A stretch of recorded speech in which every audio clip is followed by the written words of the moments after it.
Hello, and thank you for joining the webinar today. We're going to give folks another moment or so to log on, and we'll be starting soon.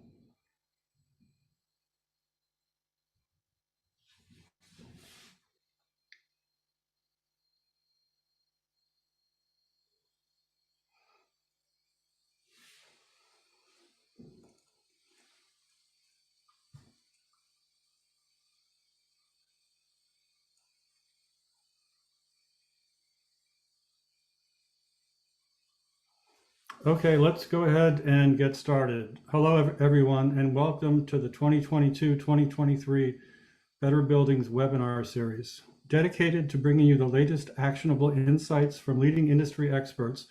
This annual series is a chance to explore the topics, technologies, and trends that affect your organization, as well as efforts to accelerate decarbonization and energy efficiency adoption. Next slide, please.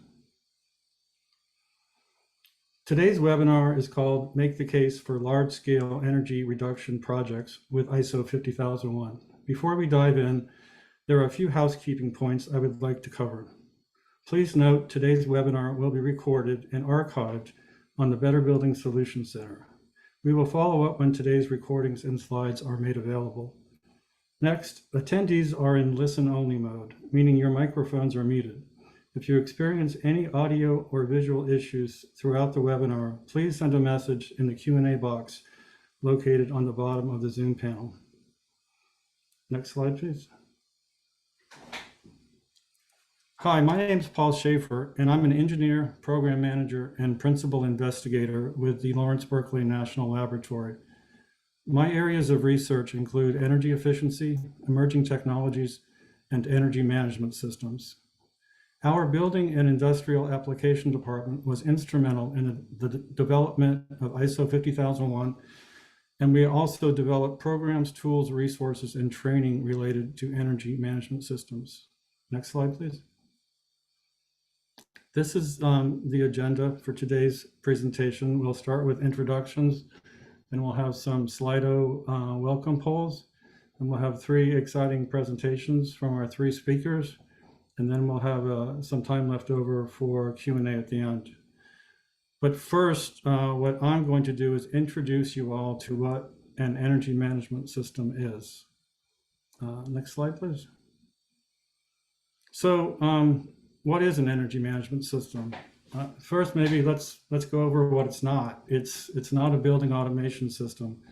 It's not a piece of hardware. It's not a piece of software either. An energy management system is a set of business processes that enable organizations to better manage their energy and sustain persistent energy, carbon, and cost savings.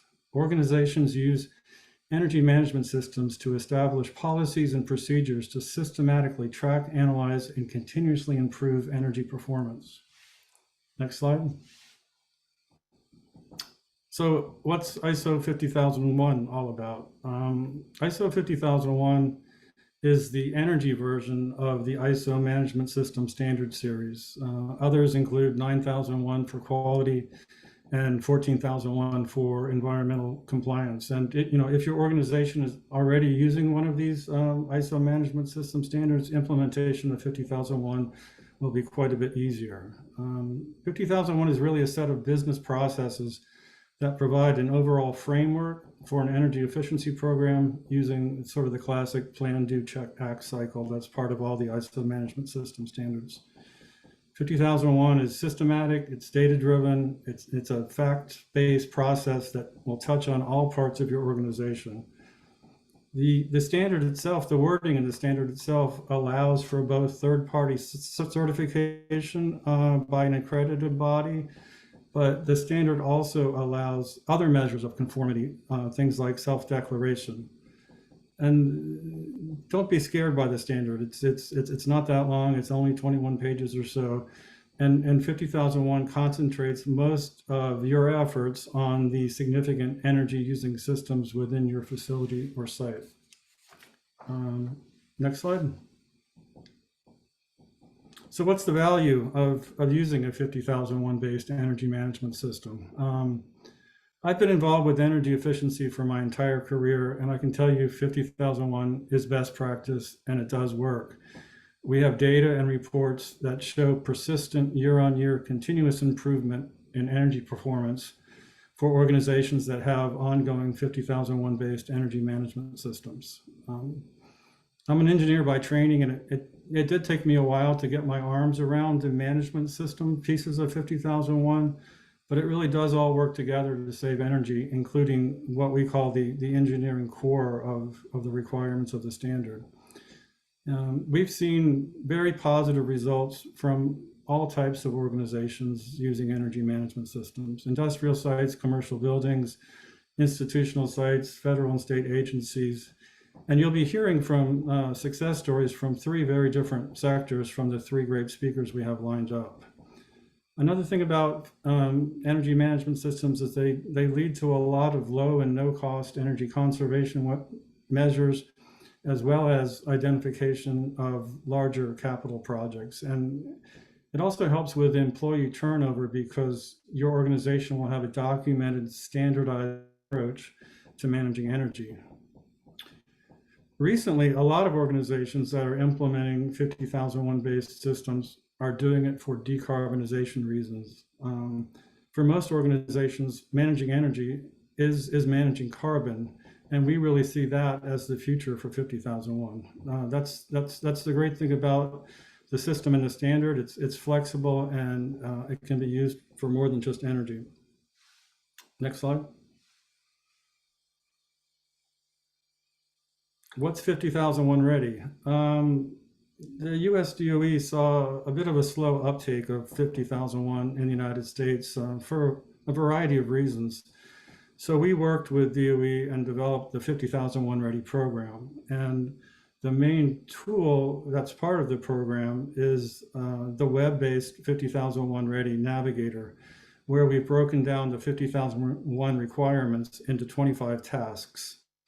The great thing about the Navigator is that the standard itself tells you what you need to do, but the Navigator gives guidance on how to do it. The Navigator can also be used as a reference document, checklist, and as a way to manage your energy team. A few other things about 50,001 Ready: it does not require a third party to come in and certify you. It's based around self-attestation of conformance with the 25 steps of the Navigator, with subsequent recognition by the Department of Energy. And Berkeley Lab and the Department of Energy also have developed other energy management system programs, tools, and resources, including free web-based cohort implementation training, where we have coaches step you through the 25 steps of the Navigator over a period of 6 months or so. So please contact me if we're interested. Now let's go on to the slide. Today, we're going to be using an interactive platform for questions and answers and polling. Please go to www.slido.com on your mobile device, or open up another tab in your browser. And today's event code is #DOE. I think the hashtag is on the screen already when you go to log in. If you would like to ask our panelists any questions, please submit the questions anytime throughout the presentation. We'll be answering your questions near the end of the webinar. You can also select a thumbs up icon for the questions that you like on the Slido, which will result in the most popular questions moving to the top of the queue. Next slide, please. So we want to learn a little bit more about you, so let's get started off with some polls. Please join us over at Slido to respond to the following questions. If you're having any issues, please message our tech support team by using the Zoom Q&A function. So we've got the first poll up there. If you all could respond to it, we'd appreciate it. And it says, does your organization have a formal energy efficiency program? Give a few seconds for you all to answer.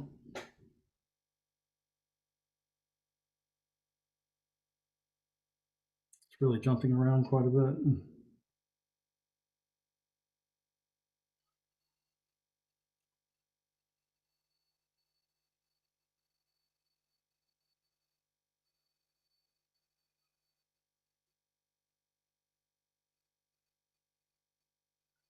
All right, so we've got about 57% that have some kind of program at least some of the sites. Let's move on to the next poll. Does your organization have an ISO 50001 based energy management system?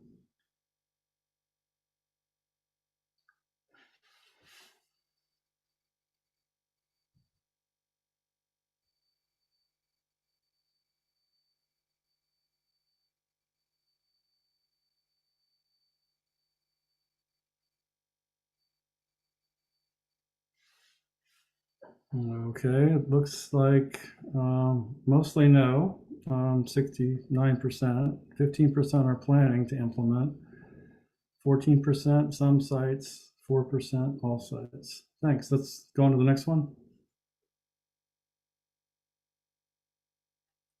What is the sector of the majority of your sites or facilities or buildings?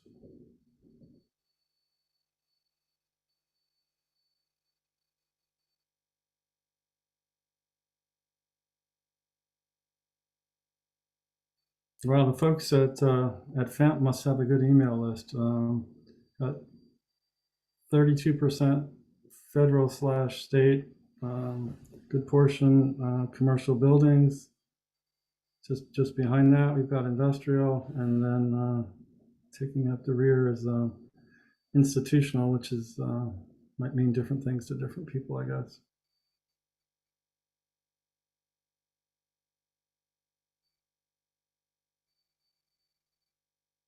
All right, let's move on to the next one. Has your organization set formal carbon reduction goals?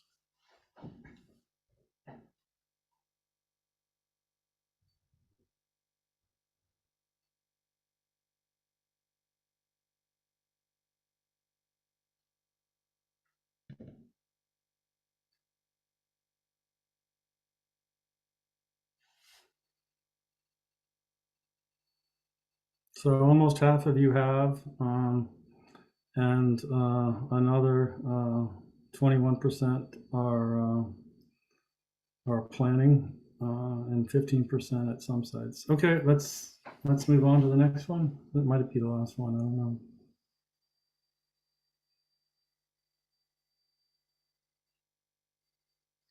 Okay, I think that was the last Slido poll.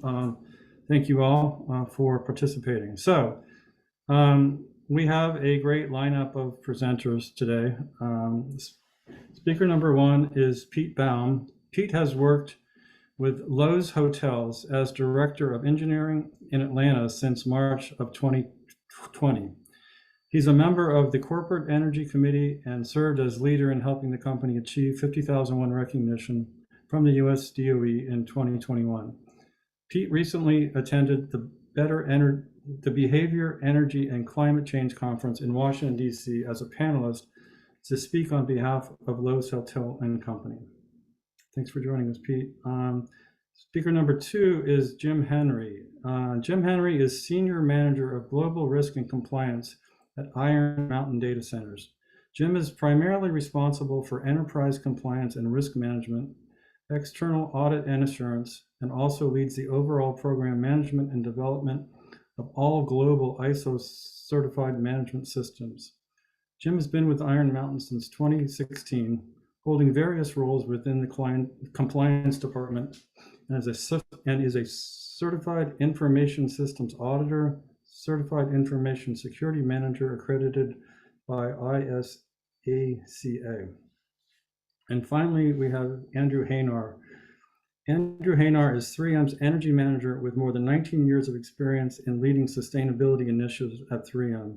Haynar's focus on improving energy performance and reducing greenhouse gas emissions at 3M's facilities enabled 3M to achieve many ISO 50001 ENMS and superior energy performance standards. Andrew was named an Energy Manager of the Year by AEE and is a fellow grade member of AEE.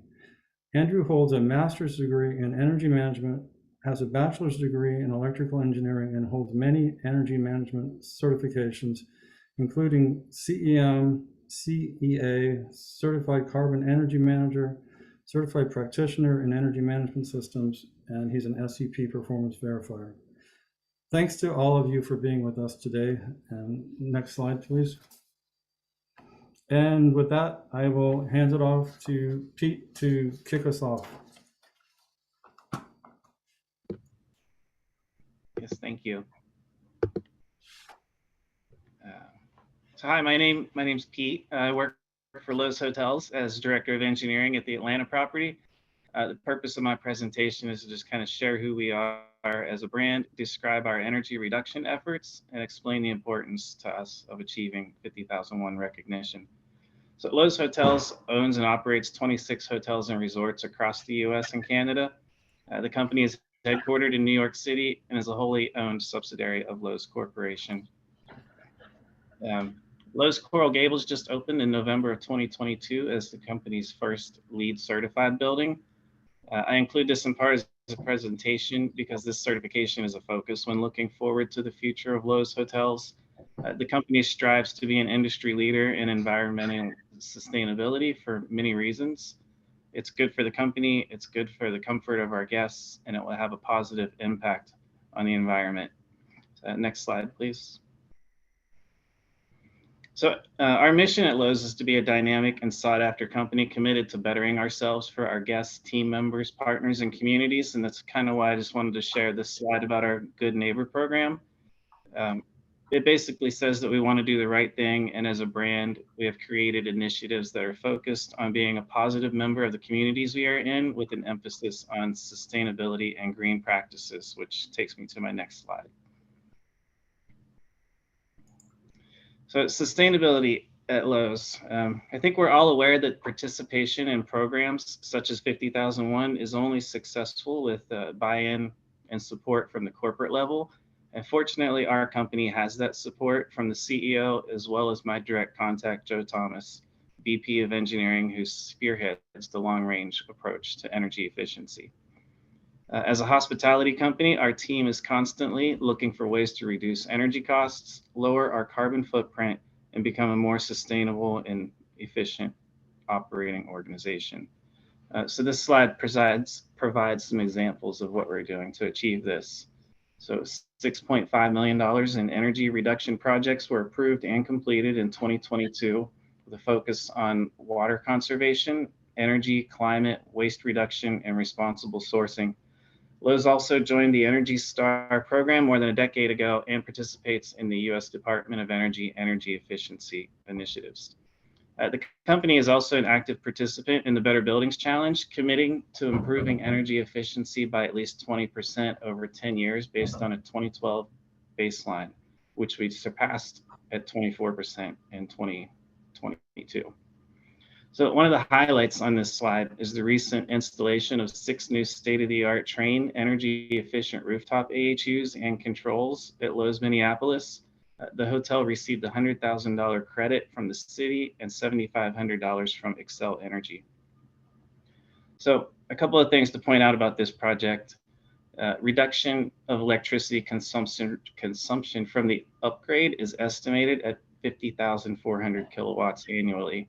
And the natural gas consumption is expected to have a reduction of 1,069 therms annually. So overall, this reduces annual emissions at the site by a little over 28 metric tons of carbon dioxide equivalent. So this is just one of the many successful energy stories from Loews Hotels. There were nearly 30 energy reduction projects completed in 2022 throughout the brand, and more to come in 2023. That takes me to the next slide, please. So 50,001 ready recognition at Loews Hotel. Like, why did we want to participate? The program leads to a greater understanding of energy use, savings opportunities, and commitment to our energy investments while helping to develop a structured plan to reach our goals already in place. I think that's a key phrase in answering the question of why we want to participate. It's to help develop a structured plan to reach goals that we already have in place, because these are things that we were already had goals that we're already trying to do. So with the 50,001 program, we've been better able to understand our buildings and have the structure needed to implement an energy management plan at every hotel. The process has reaffirmed the importance of tracking energy and showed us how to use the results to develop strategies and enhance our current processes, and it's helped us become more proactive than reactive. So our current goal as a brand is to see a 30% energy consumption reduction by 2030, and this builds off of the goal that I mentioned earlier of a 20% reduction by 2022 based on the 2012 baseline. So Loews Hotels believes that the 50,001 recognition is a successful step on the path towards achieving our sustainability goals in a more effective way. And I just want to share a little on the next slide about our accomplishments and partnerships. Just simply wanted to give some examples of the partnerships that we've created in an effort to become a more sustainable company. All of these combined have helped us be successful in meeting our goals, and we feel that 50,001 recognition is a valuable addition to these accomplishments. So then I have one final slide, implementation and improvement. So we continue to look at opportunities at each hotel from the top level down. Corporate has again approved over $6.5 million in 2023 capital funds towards continual improvement in our energy reduction strategic approach. So we understand the value in tracking, reviewing our energy performance as a brand. DOE's bonuses are tied into equipment PM performance to ensure focus on the importance of operating equipment at peak energy efficiencies. So we also focus on ensuring the BMS controls to all AHUs, chiller plant, cooling towers, and other equipment are being maintained at a high level to optimize energy savings. And we've recently leveraged several outside resources to assist us in developing a 3-year emission reduction plan for each hotel. So the conclusion is, would we be where we are today without 50,001? Well, we say no, because we believe we're in a better position after achieving 50,001 recognition to reach and even exceed our goals with a structured plan. So 50,001 ready can be customized for each hotel and used indefinitely for ongoing continuous energy management efforts that have a positive result beyond financial savings.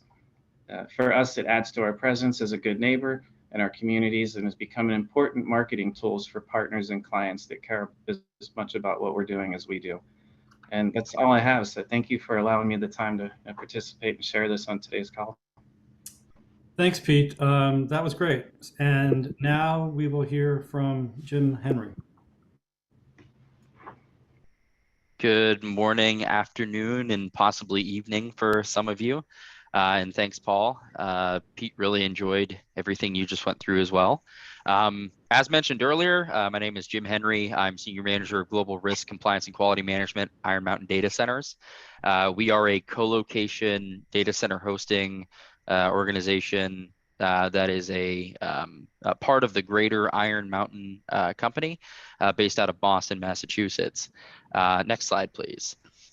I wanted to talk about 50,001 in depth, and I'll probably end with a little bit about Iron Mountain Data Centers, or IMDC as I call it, because we do have some neat things that were outputs from 50,001. But first and foremost, one of the questions I often get is, how does an information security guy or a risk management guy get into energy management? And really this stems from the strategy that I've built at Iron Mountain for the last nearly 7 years with integrating compliance with operational stability and sustainability. Oftentimes in the data center market now, we're facing a lot of questions about energy consumption. A quick fact about the data center industry, I often say for someone who doesn't know what the data center industry is, we are the cloud. So if you send something to the cloud, it does physically live somewhere. For us, that's in these giant buildings that are massive energy consumers. The fact that I want to tell folks about today is a couple years old, so I'm sure it's gotten a little bit larger than what it was back in 2019, 2018 when we started saying this. But the data center industry has more carbon emissions than the airline industry.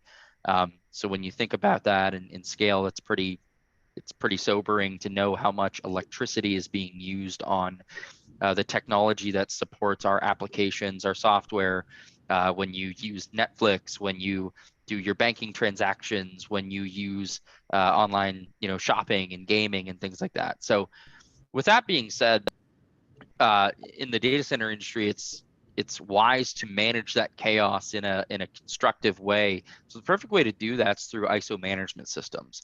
At Iron Mountain, I've had the pleasure of implementing these three that are on the screen. 50,001 is the one that I'll talk about the most, but there is a nexus between all of these that I'll talk about as a theme throughout, and it's how to garner management support from the top leadership in your organization to drive change. So the three that I have on my screen, quality management, ISO 9001, pretty prevalent in manufacturing, will do a really great job of fostering, process based solutions to the way that your organization operates. 50,001, I'll mention next, even though it's at the end of the page here. To what Paul went through earlier, it's the implementation of processes and policies that organizations use to track, quantify, take ownership, and anticipate energy utilization related to your significant energy using components of your business. And then 14,001 is the environmental management system that can be implemented, processes, policies, documentation that essentially does the same thing as 50,001, but with a broader scope. And it looks like, environmental impact from water to air, etc. And when I talk in the next slide about this, and as I go through, I might mention some things that aren't on the slides, because 50,001 can be the basis for building something like 14 or 9001, which can drive organizational efficiency, not just energy efficiency. Next slide, please.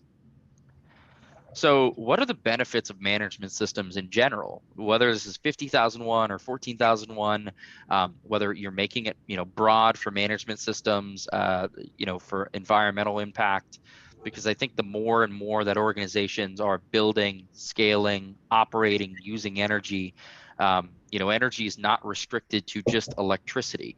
There is water, water's out there. I saw a question about carbon. I'll talk a little bit about that as well, because, ultimately when you implement a management system, especially ISO 50001, you're driving policies, procedures that should be approved by your leadership that are getting all levels of the organization engaged in energy efficiency, acknowledging and realizing what your energy use is. And if we're talking about 14,001, overall environmental risk, and then setting goals, setting objectives and initiatives planned in order to improve your risk profile. And I don't say improve energy efficiency. I say risk profile, because ultimately more energy use leads to more risk, whether it's operational, financial, or reputational. I think everyone that's probably dialed into the webinar today has a stake in energy management some way or another in their organization or in someone else's organization. And I think as more organizations are churning out sustainability reports or environmental social governance reports every year, those are for your external stakeholders to indicate the level of risk that the organization is getting into, inherent risk when you're talking about diversity, equity, inclusion, et cetera, social factors, and then also sustainability. So the more that you can set initiatives and plan to mitigate risk around the environment, the better. So that's why 50,001 is really a great basis when you start with energy. Start from the ground up, get your leadership support. Next bullet point is around KPIs, key performance indicators, or in the case of 50,001, energy performance indicators, ENPIs. Communicating to those to all levels of management, your frontline personnel. It doesn't really matter what level a person is within the organization. They should know environmental goals so they can be a part of that, so they can be engaged, they can help.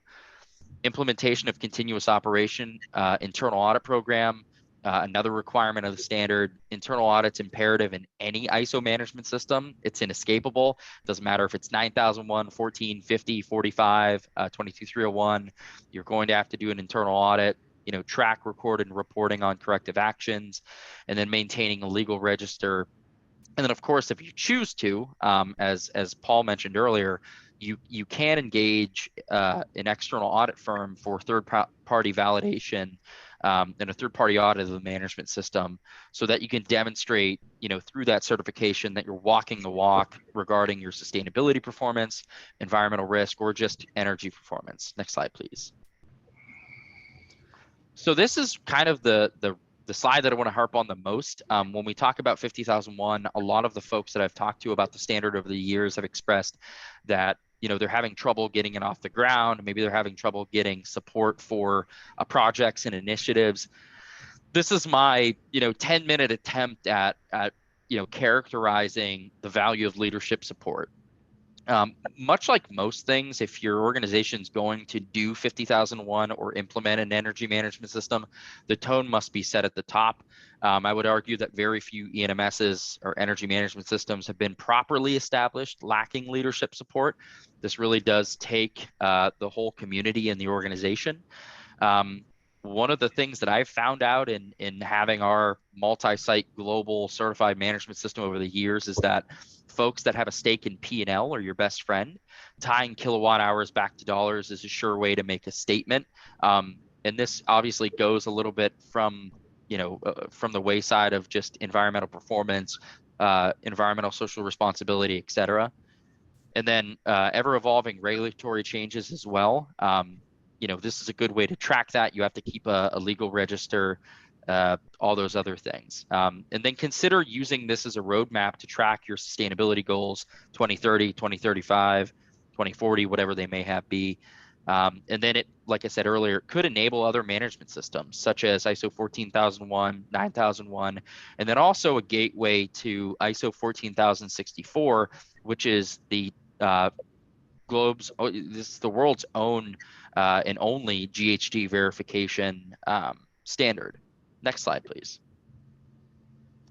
So these are just some common management review agenda items, and I won't run through all of these, but basically the key here is you have required inputs and outputs that your top management leadership should see. So if you go through these things, and these are things that I've already mentioned, you're going to have a way to communicate, build notes on what needs to be done in your organization. Next slide. And then these are some of the outputs. So new projects, ideas to improve efficiency. My visuals are still somehow on top of this, but that's okay. Gained efficiencies, confidence and verification of compliance, and then a formal initiative and company policy to improve energy performance and reduce environmental risk by quantifying things that relate to your product and your service offering. Next slide. And then in the last minute that I've got, I want to just walk through some of the things that we have at Iron Mountain that drive our energy efficiency. We have an underground data center in Western Pennsylvania that uses an underground lake for geothermal cooling. Next slide. We also use air containment, hot and cold aisle containment for energy efficiency in all of our data centers. But in the underground data center, its ambient temperature is around 57 Fahrenheit year round, regardless of the outside temperature. So it is a nice climate for data center operation. Next slide. This is just more of the underground lake. I can talk more about that. We have tons of resources talking about how this is utilized, the ins and outs of it, as well as a case study that we did with DOE last year. Next slide. More visuals because they're really cool to look at. Next slide, please. And then tech and innovation in the last 20 seconds here that I have.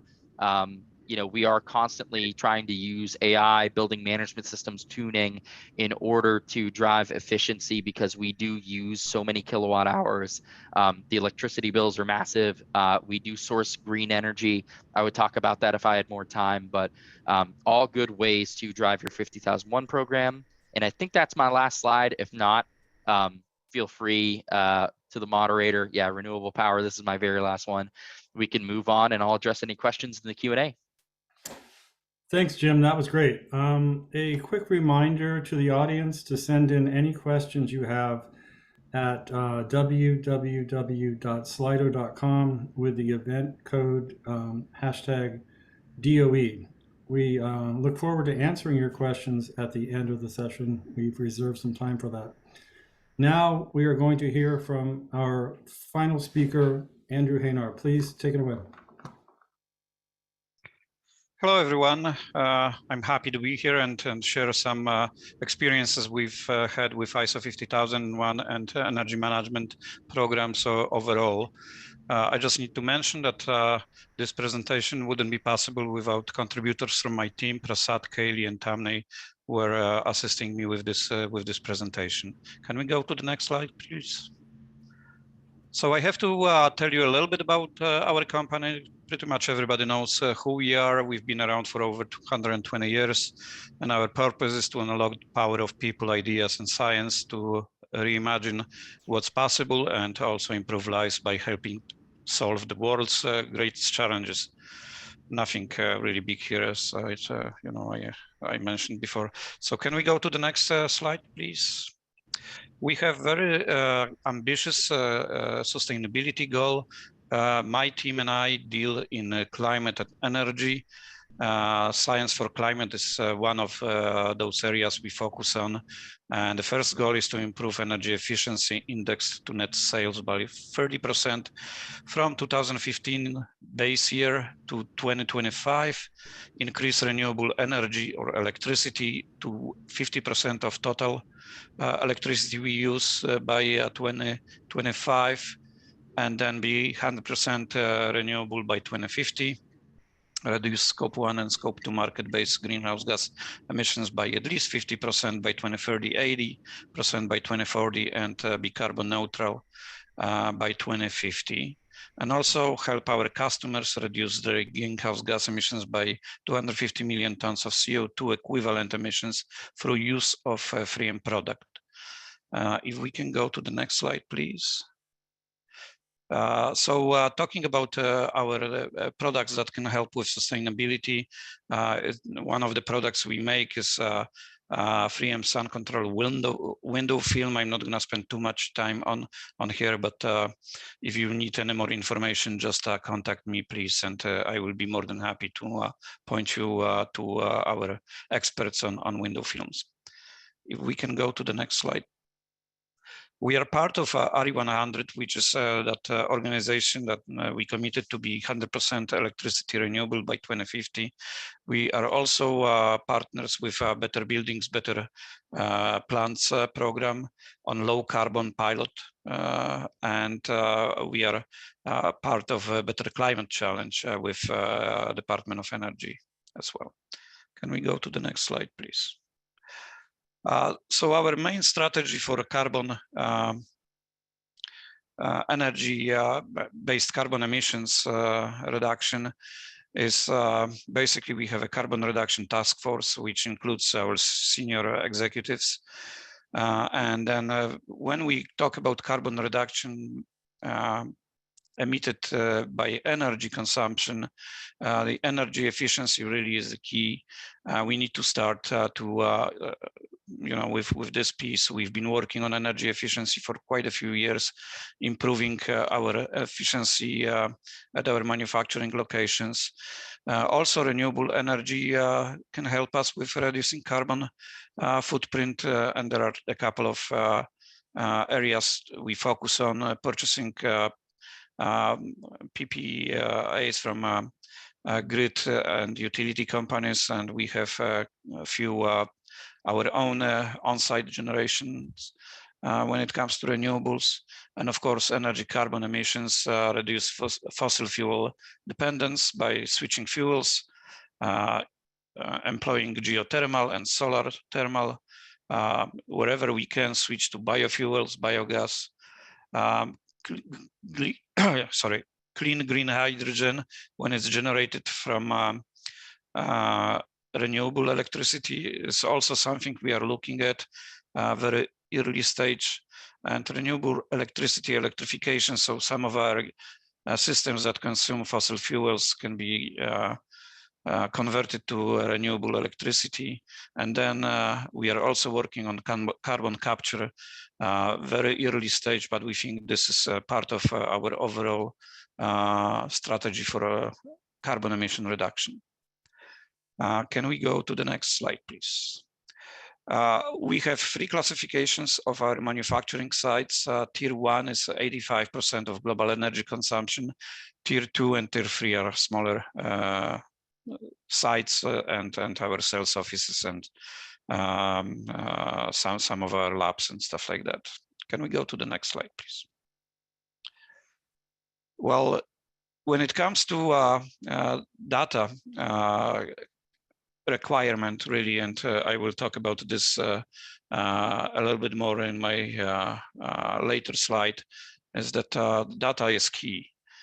We have 3 major systems where we collect data and collect information about health of our management systems. First one is called Site Energy Data System, where we basically enter energy cost consumptions and variable data, relevant variable data on monthly basis, and that relevant variable data is basically different production outputs from different facilities. We also have a database for energy cost reduction projects, where we keep all our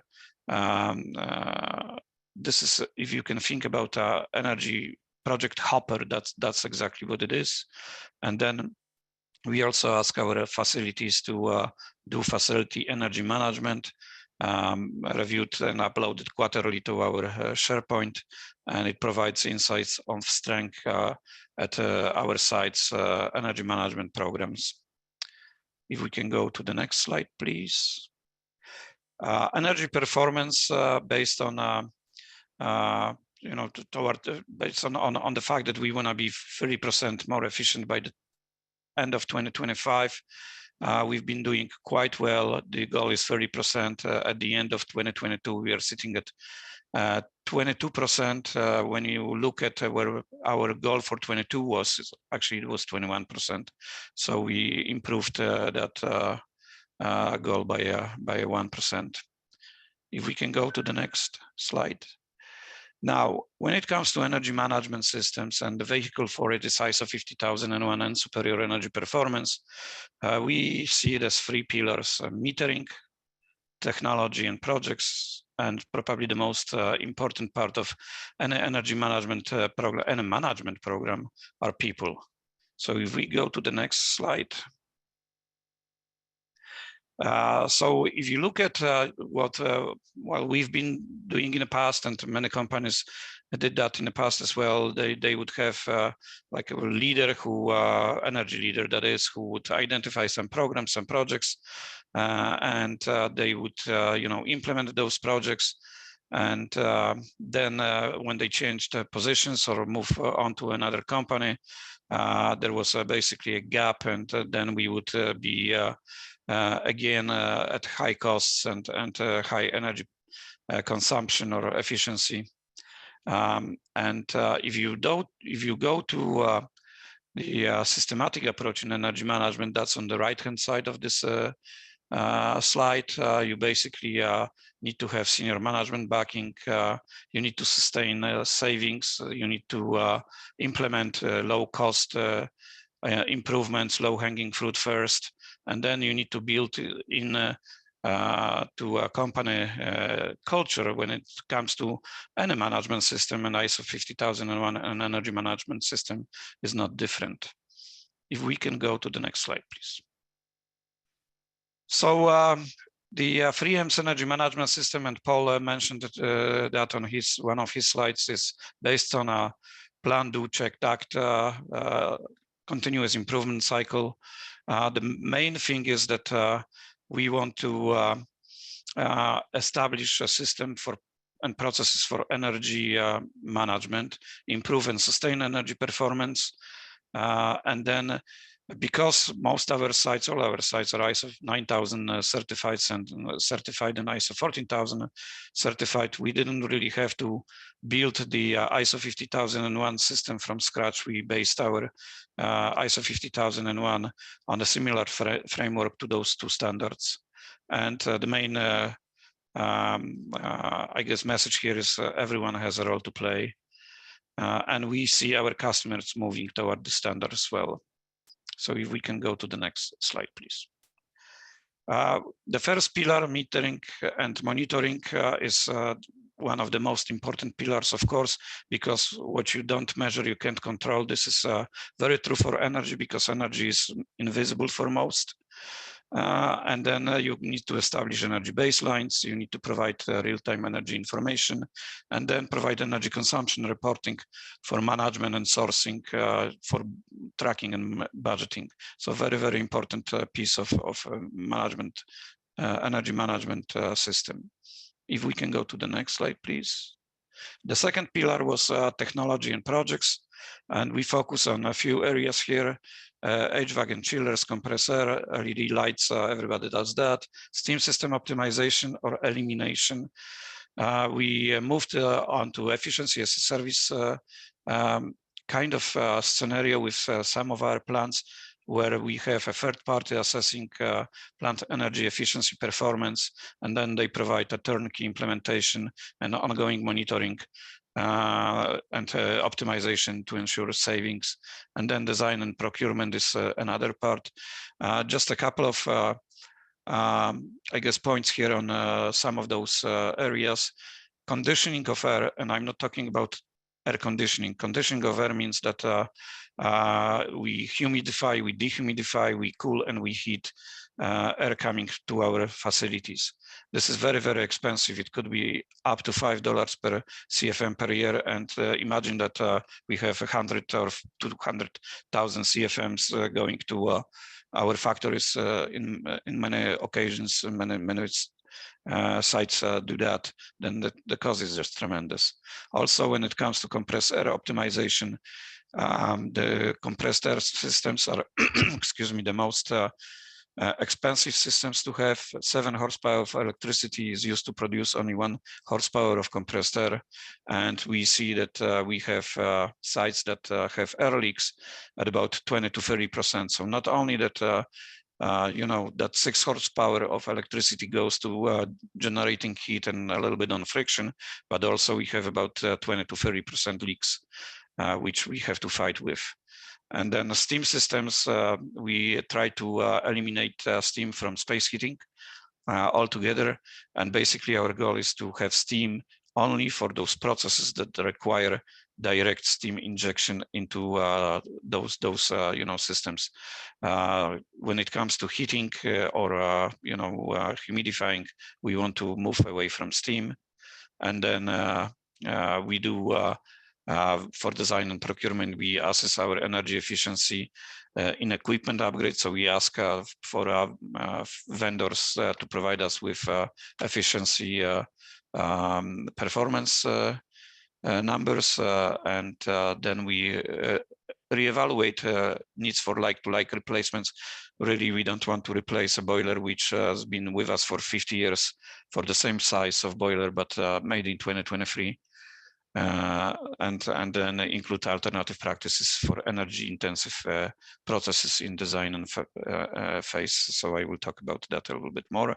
But the main thing also is that we implemented continuous, well, we implemented energy manual, we call it Manual 81, and we have best practices for all sites to follow, and metering requirements for new equipment and also existing equipment at those sites.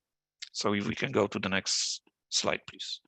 Employees, they are probably the most important part of energy management system.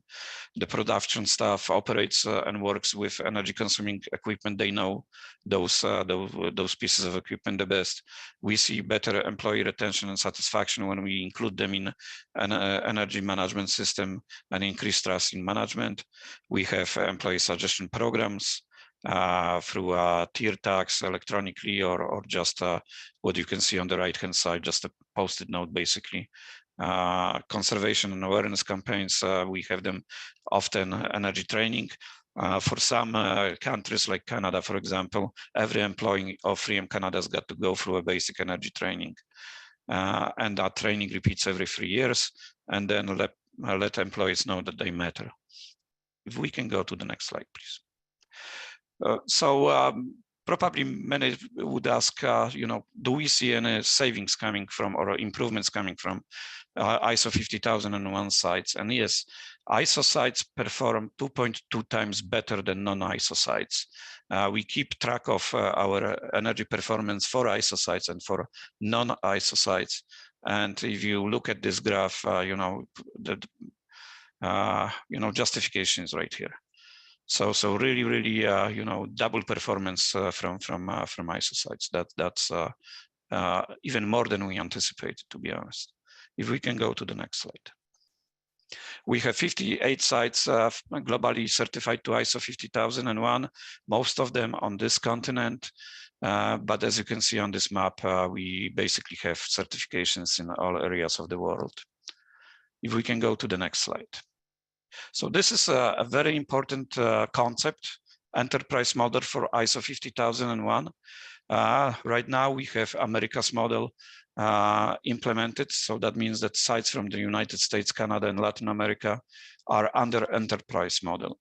And what it means that for those 42 sites, there are multiple benefits. First of all common ML elements like training or energy review sessions or things like that are standardized across all those 42 sites and managed by the corporate My Group, basically.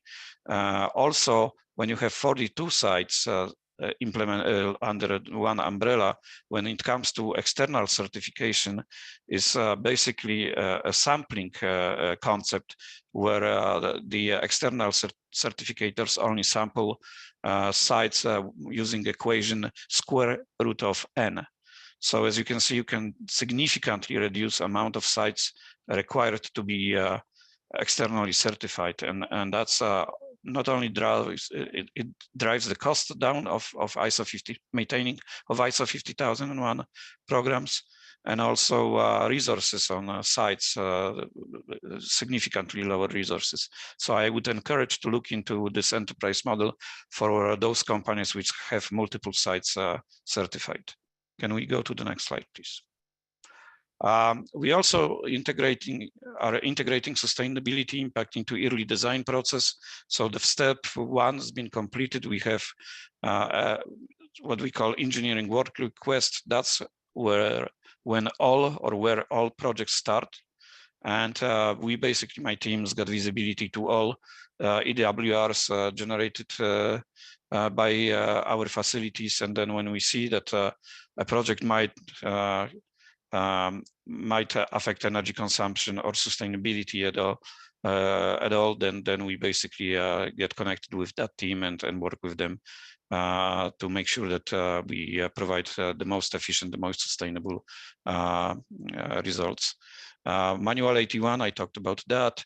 So authorization for expenditure is a formal document where we ask for CapEx. So we added change in sustainability in the template of presentation to our top management, and then process standardization. Again, I talked about this a little bit. We don't change or renew equipment like for like. We do the system evaluation, then we renew the right size or the right type of equipment when we need to. Can we go to the next slide? We also have an energy management network, a SharePoint where everybody from 3M can go to and look for information on energy management. Can we go to the next slide? And we have also a quarterly energy management newsletter sent to all facilities. There is an example of the letter we sent out about a year ago to one of our facilities in Brookings. Can we go to the next slide? And we also hold monthly energy management web conferences available to all facilities around the world. And then can we go to the next slide? And basically we teamed up with the Department of Energy, and with their help, we conduct energy treasure hunts at our locations as well. You can go to Department of Energy Better Buildings, Better Plants website and search for energy treasure hunts for more information. If we can go to the next slide. So this is my last slide for those who are interested in development in energy management, I guess, profession. There are a number of certifications which you can get: certified energy management, certified measurement and verification professional, and certified energy auditor. They are all done by AEE.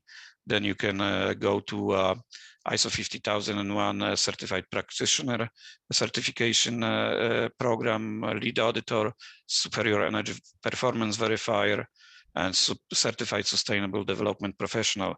So this slide will be posted for those who are interested. Please go to those, just research those certifications because they are really great. And this is the last slide, I think. So I went slightly 20 seconds more than I was supposed to, but thank you so much. Really appreciate time here. And if you need any more information, please don't hesitate to contacting me. Okay, great. Thank you, Andrew, and to all of our speakers for your insightful presentations.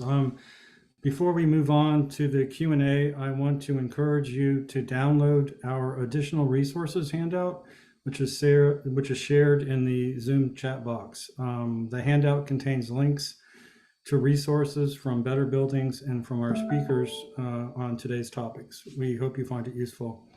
Next slide, please. Now, time for Q&A. If you haven't already, please join us over at slido.com with the event code #DOE to submit your questions. And I think we're going to pull some of those up. And if Pete, Jim, and Andrew, you can come back in with your video and speakers, we can try to answer some of these questions together. So the highest rated one is, are there any competing standards that we should be aware of? Something that ISO 50001 approach may be replacing or complementing. I can't think of any replacing. When ISO 50001 was developed in 2011, there were a lot of national standards. The US had one, Ireland had one, some other countries had one, and those all kind of went into the development of the original version of ISO 50001. There's certainly a lot of standards that complement 50001. If you look at standards from ASHRAE or ASME that have to do with energy assessments, things like that, those can be used in the energy review part of 50001. I don't know if anybody else has any thoughts on. Superior energy performance also adds additional requirements for ISO 50000 or for energy standard management standard implementation, and I would really encourage everyone to research that, because all our sites on this continent are certified to superior energy performance, and it's a really great addition to ISO 50001. Yeah, I would just add, Paul, probably 14001. We kind of did it backward. Some organizations will do 14 before 50 because they'll narrow the scope because they might be an energy intensive organization. But I mean, if you're someone deciding between 14 and 50001, with a lot of companies having forward-leaning approaches for holistic sustainability with, air, water, energy, 14001 does require risk assessments that include all of those things. However, they don't go into the detail that 50001 kind of narrows you down the path for energy. But at least in my industry, where we're using tremendous amounts of electricity, folks are starting to say, well, what about water, and what about air, and what about biodiversity and land use? And that's really where 14001 will start to highlight those things. So it just depends on your approach, but 14001 would definitely be a competing standard, and it could, theoretically, someone could replace 50001 with 14 and still track energy performance the same way. The standards are almost the same, other than Section 8, operational control. So. Good point. All right, let's move on to the next one. Are there local jurisdictions using ISO 50001 for any building performance requirement standards? I am not aware of any. I've got one. It's in the UK. The Energy Savings Opportunity Scheme, otherwise known as ESOS, is a regulation that we comply by in the United Kingdom. We're right outside of London in Slough. Everyone in England is subject to the ESOS, and basically they mandate an energy assessment. So while 50,001 isn't required, if you do 50,001, you're actually excused from the regulation. But everything in the regulation points at basically having an ENMS in place. They basically took the standard, slapped it into a regulation and said, hey, you have to do this. But if you're certified by an external party, then you're not subject to their regulation. Okay. Let's go on to the next highest one. Can 50,001 help reduce emissions?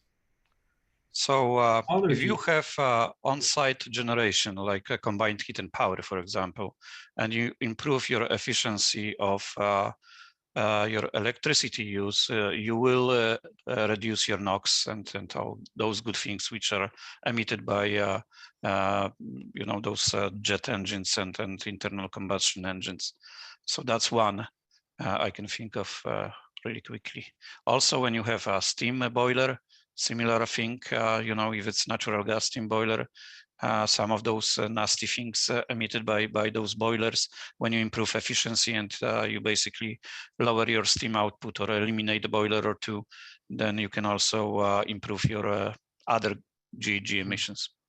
Yeah, and 50,001 is also flexible enough to include things like refrigerants or fugitive emissions as part of, there's a section called legal and other requirements, and you can put other things that are part of your overall energy management system as well.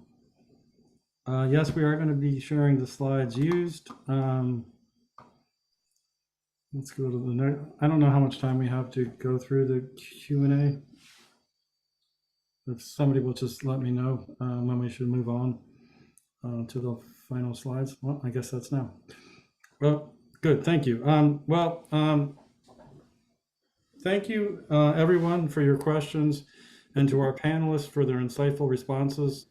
This webinar is part of the 2022-2023 Better Buildings webinar series. As you can see, we have a great lineup of presentations through March. Visit the Better Buildings Solution Center to learn more and to register. Next slide, please. We hope that you will join us on the 31st for the next webinar, Tapping into the Power of Utility Scale Solar, State and Local Perspective. Join this webinar to learn about the strategic partnerships used by state and local governments to meet ambitious climate and energy goals through utility scale solar investments. Next slide. The Better Buildings, Better Plants Summit. This is a great annual event. Next, we are pleased to announce that the registration for the summit is now open. It's being held in DC this year on April 11th through 13th. In addition to engaging in interactive sessions, attendees can look forward to plenty of opportunities to network with their fellow peers and experts. Please explore the session tracks and book your accommodations soon. Next slide to close things out. With that, I'd like to thank our panelists very much for taking the time to be with us today. Feel free to contact our presenters directly with additional questions, or if we couldn't get to your question during the Q&A period. I encourage you to follow the Better Buildings Initiative on LinkedIn and Twitter for all the latest news. You can find our handles by the respective icons on the left half of the slide. You will receive an email with today's recording, slides, and transcripts, and they'll also be available in the Better Buildings Solution Center. And I just wanted to thank everyone for attending. I think we'll close things out then.